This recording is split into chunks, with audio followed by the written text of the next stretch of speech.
বিশ্বে যা কিছু সৃষ্টি চিরকল্যাণকর, অর্ধেক তার আনিয়াছে নারী, অর্ধেক তার নর।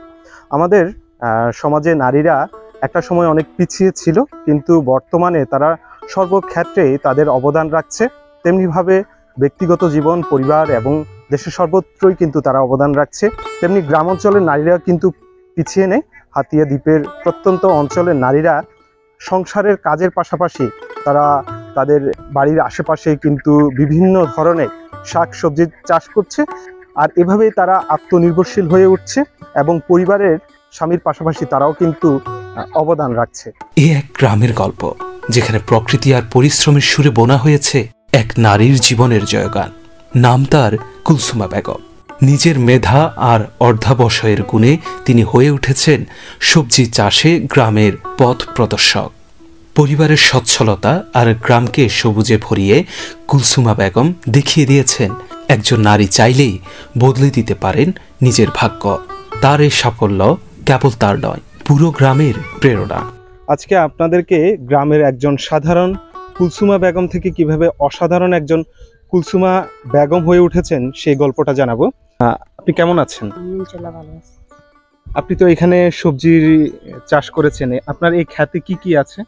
খেতে কুমড়া আছে, লাউ আছে, কাঁচামরিচ আছে, টমেটো আছে, বিভিন্ন জিনিস আছে। আর আপনার পরিবারে কে কে আছে? সিমডি আছে। পরিবারে 7 জন আমরা আছি, মেয়ে 4 জন, ছেলে 1 জন। আপনি একদিকে পরিবার সামলাচ্ছেন, অন্যদিকে আপনার এই আমি যেটা দেখলাম আপনার খেতে অনেকগুলো সবজি আছে। এটা কি আপনি একা পরিচালনা করতেছেন নাকি আপনার সন্তানরা বা স্বামী আপনাকে? না, আমি একাই করি। আপনি বাইরে কাজ করে, আমি একা করি। ছেলেরা তো মাদ্রাসা থাকে, মেয়েরাও পড়ালেখা থাকে। দুইটা জিনিস আপনি কিভাবে মানে সামলাচ্ছেন একই সাথে? মাঝে মাঝে ধরনের ঘরের কাম শেষ করি, আর অবসর যে সময় থাকি এই সময় এগুলো করি। আর ভবিষ্যতে আপনার এই সবজি চাষ নিয়ে পরিকল্পনা কি করতেছেন আপনি? পরিকল্পনা করতেছি এখন আস্তে আস্তে, মানে কমের দিকে উপরে নিয়ে যাইবার চেষ্টা করতেছি। আর ভবিষ্যতে মানে আরো কিছু এই জায়গাটা বড়াই আরো কিছু করুন, এরকম একটা আশা ভরসা আছে। কুলসুমার গল্প শুধুই একটি গল্প নয়, এটি প্রতিটি গ্রামীণ নারীর ক্ষমতায়নের প্রতিচ্ছবি। সবুজ স্বপ্নের নায়িকা কুলসুমা আমাদের সবার অনুপ্রেরণা। আপনারা এতক্ষণ শুনলেন কুলসুমা বেগমের গল্প।